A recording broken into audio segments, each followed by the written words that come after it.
Marcello Mastroianni était bien plus que le premier rôle du cinéma italien. Il en était l'âme. Cet homme ordinaire à la voix douce, capable d'incarner rêveur, vagabond, amant et perdant avec la même intensité feutrée. Il nous a offert des rôles inoubliables dans La Dolce Vita et Une journée particulière. Mais derrière ce charme apparemment sans effort se cachait une vie faite de contradictions. Né dans la pauvreté, déplacé par la guerre et déchiré émotionnellement entre les femmes qui l'aimaient, Marcello a passé sa vie à errer entre des rôles réels et imaginaires. Il refusa de divorcer, tout en fondant des familles hors de son mariage. Il aspirait au calme, mais ne parvenait jamais à s'arrêter. Dans ses dernières années, luttant contre le cancer, il se retourna sur sa vie non avec regret, mais avec une douce mélancolie.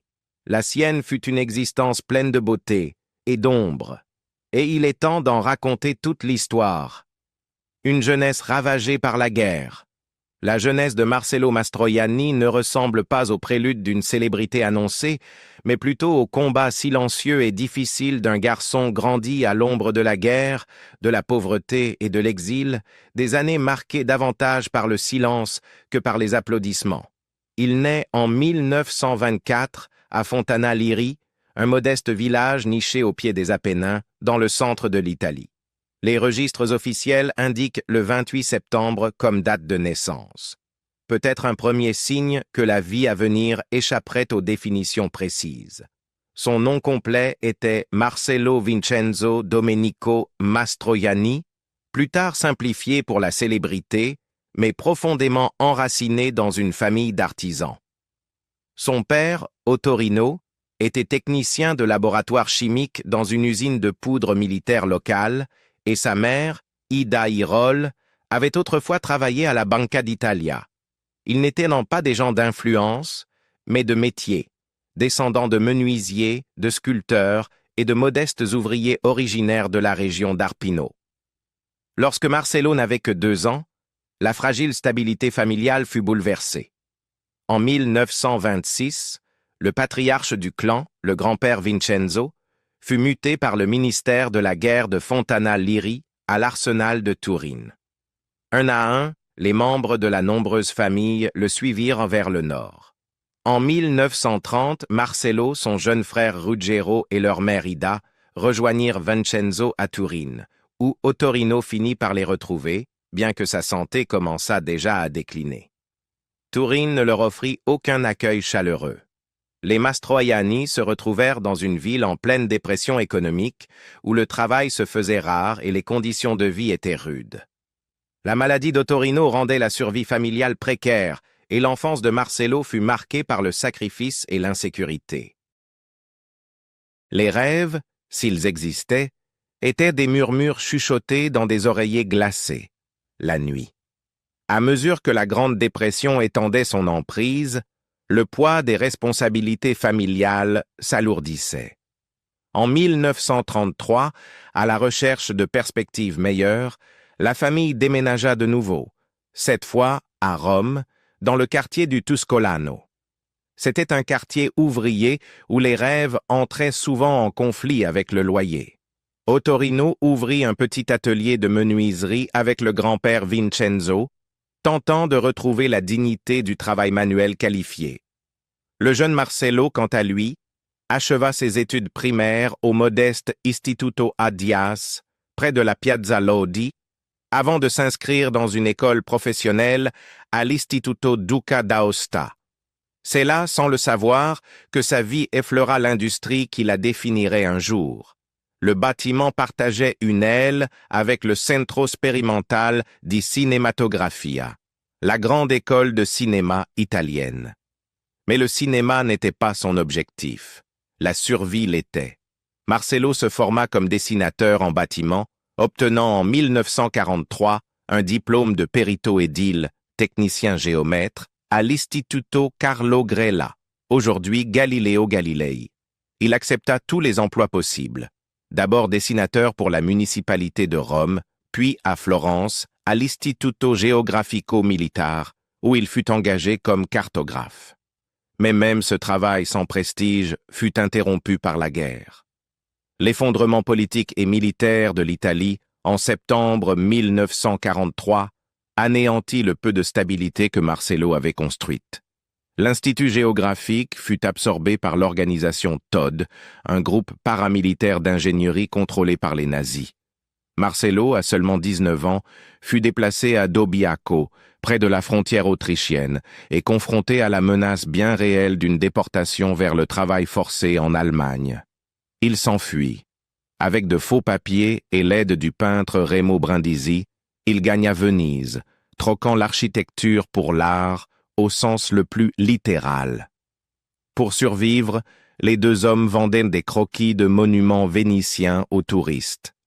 Marcello, réfugié dans son propre pays, vivait au jour le jour, armé seulement de sa détermination et d'un crayon.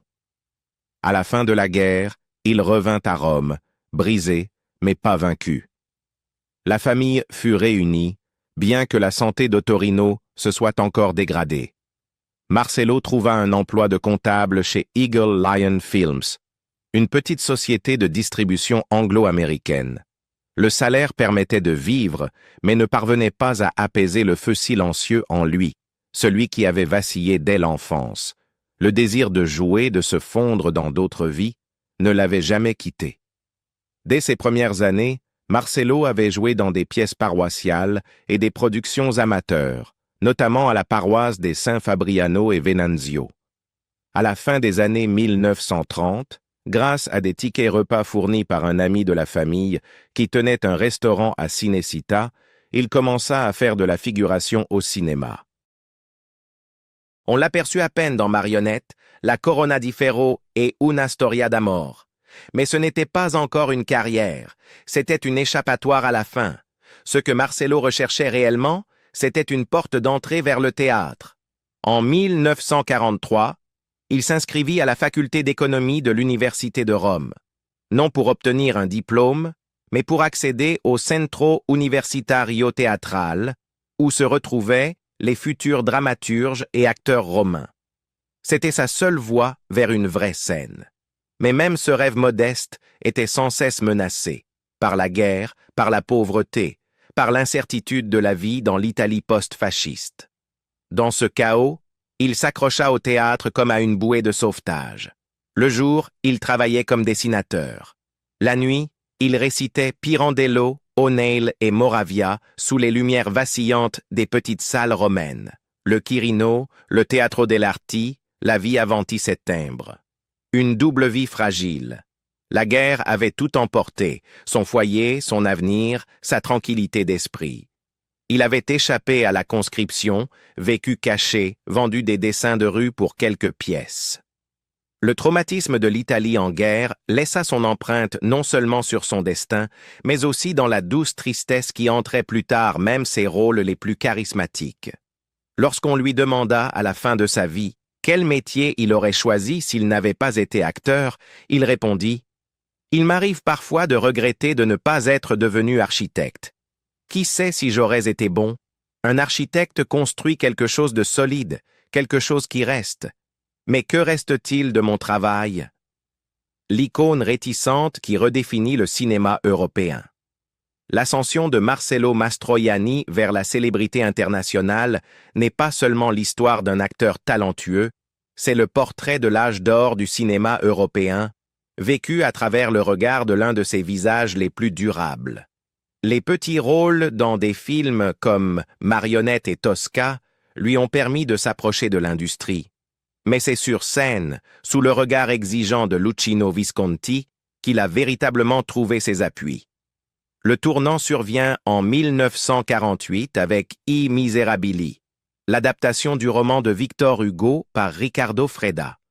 Le rôle est modeste, mais il marque un début décisif. Au cours des années suivantes, Mastroianni jongle entre le théâtre et de petits rôles au cinéma, évoluant de personnages comiques dans les instantanés néo-réalistes de Luciano Emer, comme Domenica d'Agosto, à ses premières performances dramatiques dans Febbre di Viver et Cronache di Poveri Amanti. C'est durant cette période qu'il rencontre Sofia Loren sur le tournage de Peccato, chez Sia una canaglia, Une collaboration qui finira par façonner l'héritage de l'un comme de l'autre. Mais ce n'est qu'avec I soliti ignoti de Mario Monicelli, en 1958, que le sens inné du comique de Mastroianni, allié à une profonde mélancolie sous-jacente, éclate véritablement au grand jour. Le film est une révélation. Il marque la naissance de la commedia all'italiana et fait de Mastroianni un nom familier dans toute l'Italie. 2 ans plus tard, il accède à une reconnaissance mondiale avec la Dolce Vita. Choisi par Federico Fellini pour incarner le journaliste mondain et tourmenté Marcello Rubini, il livre une interprétation inoubliable qui capture à la perfection la désillusion et la décadence de la Rome moderne. La liberté créative de Fellini correspondait parfaitement à l'élégance discrète et à la capacité d'introspection de Mastroianni. Dès le premier jour de tournage, se souviendra-t-il plus tard, j'ai su que je participais à quelque chose d'extraordinaire. Ce rôle lui apporte non seulement la célébrité internationale, mais aussi le poids du label de Latin Lover, un titre qu'il passera une grande partie de sa carrière à détourner subtilement.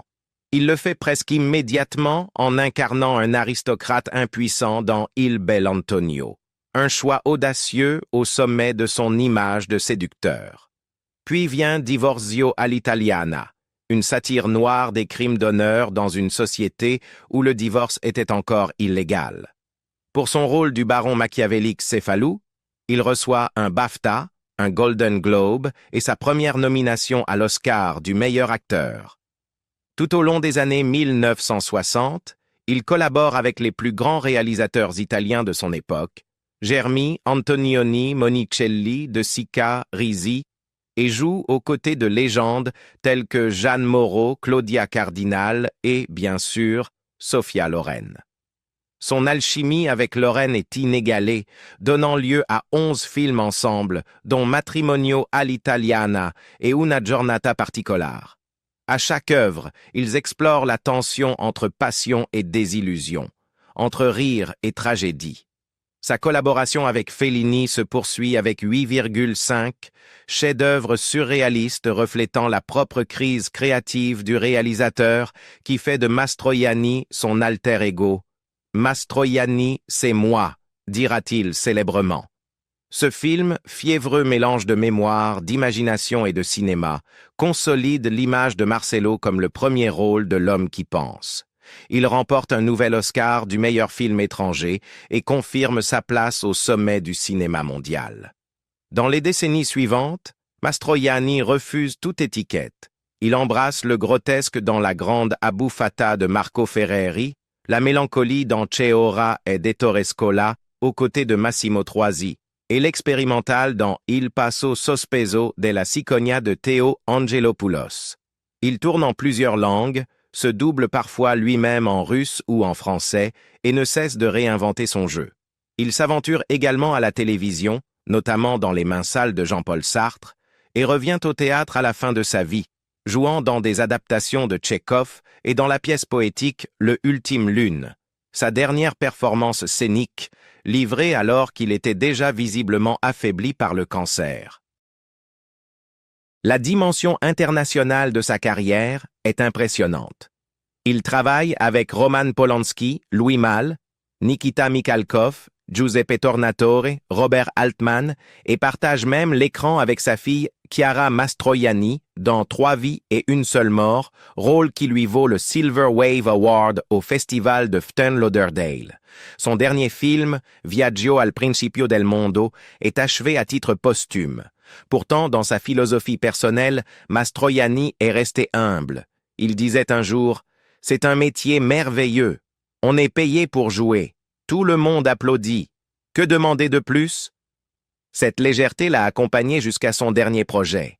Mi ricordo, si, io mi ricordo, un documentaire réalisé par sa compagne de longue date, Anna Maria Tato, dans lequel il réfléchit à la vie, au cinéma et au plaisir de rêver. Il appartenait à nous tous.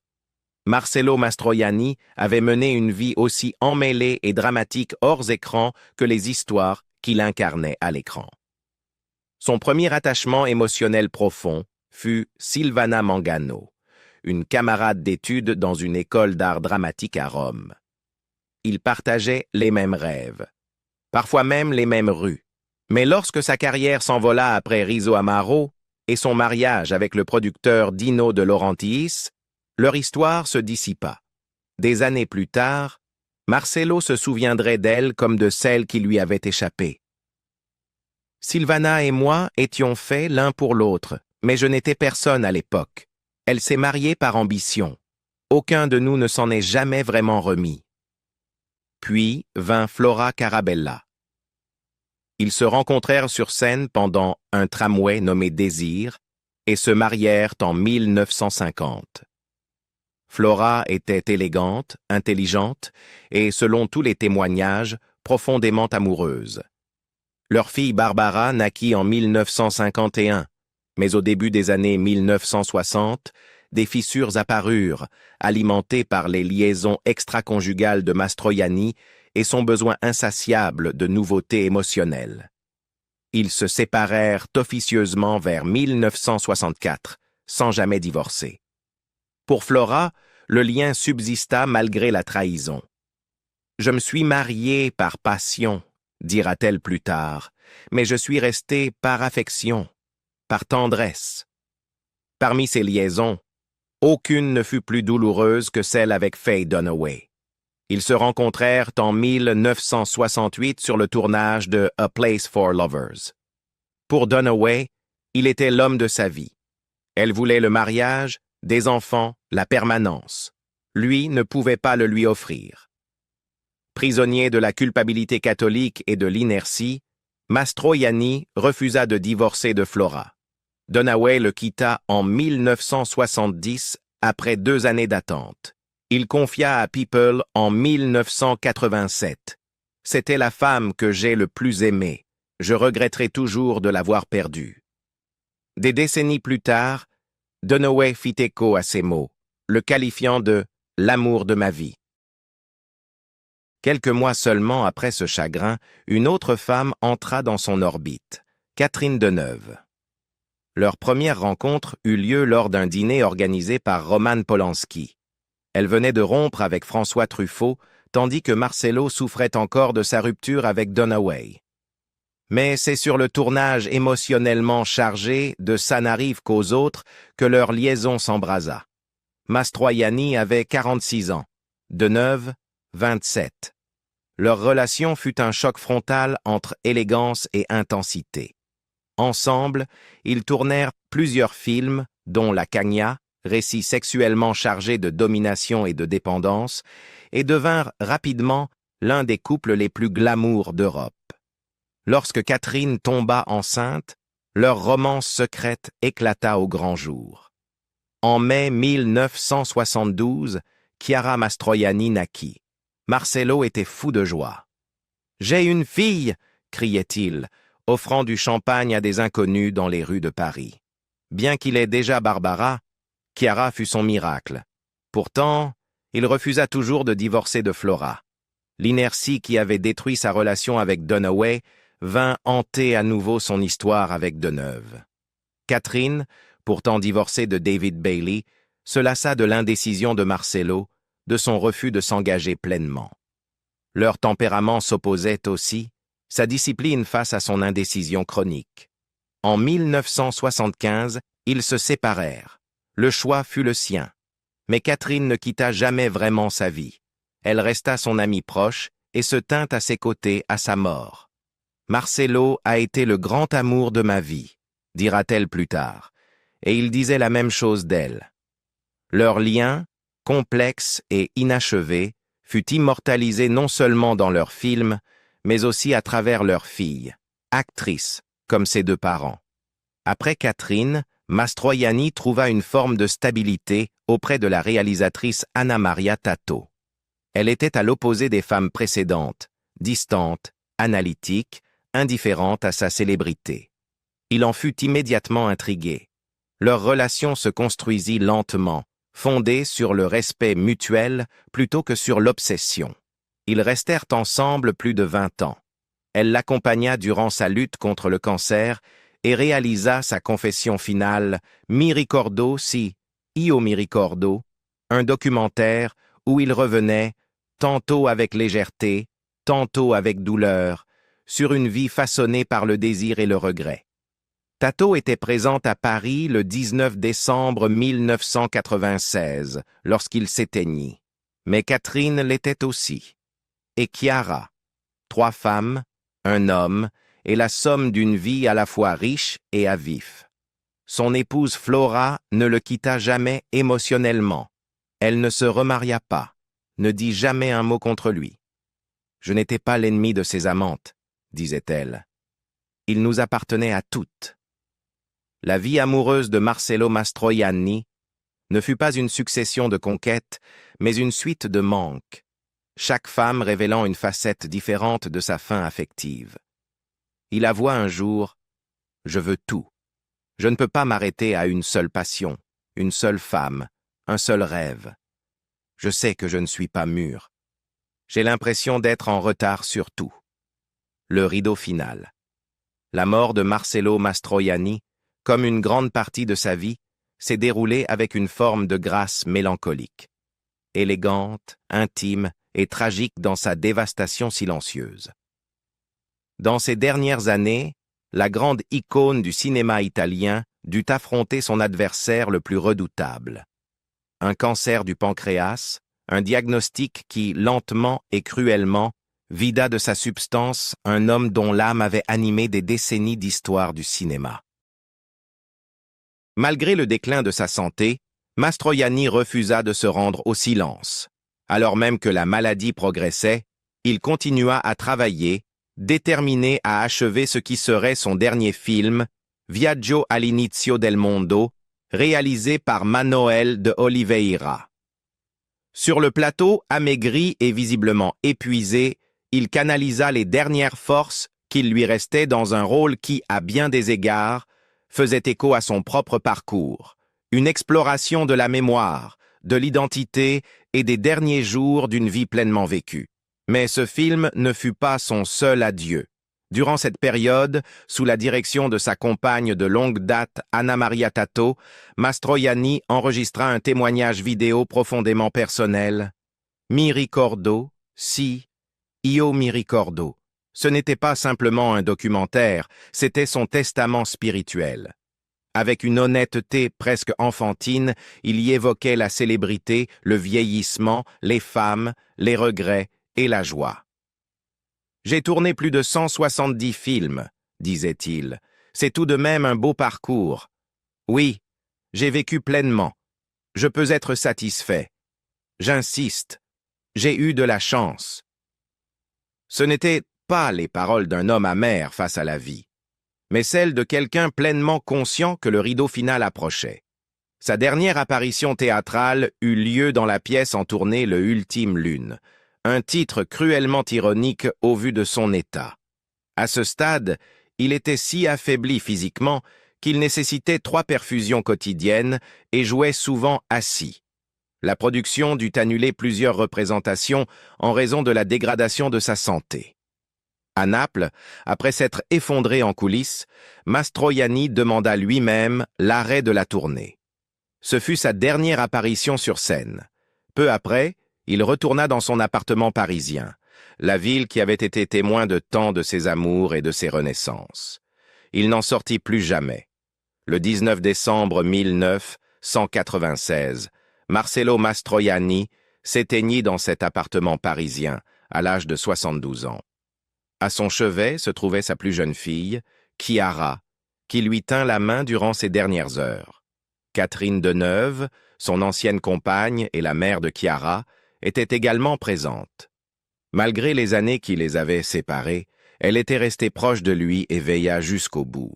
En ces derniers instants, il n'y eut ni projecteur ni applaudissements, seulement la présence silencieuse de ceux qui l'avaient le plus aimé. Les funérailles eurent lieu dans la célèbre église Saint-Sulpice à Paris lors d'une cérémonie marquée non par de grands discours, mais par un recueillement sincère. Le lendemain, son corps fut rapatrié à Rome.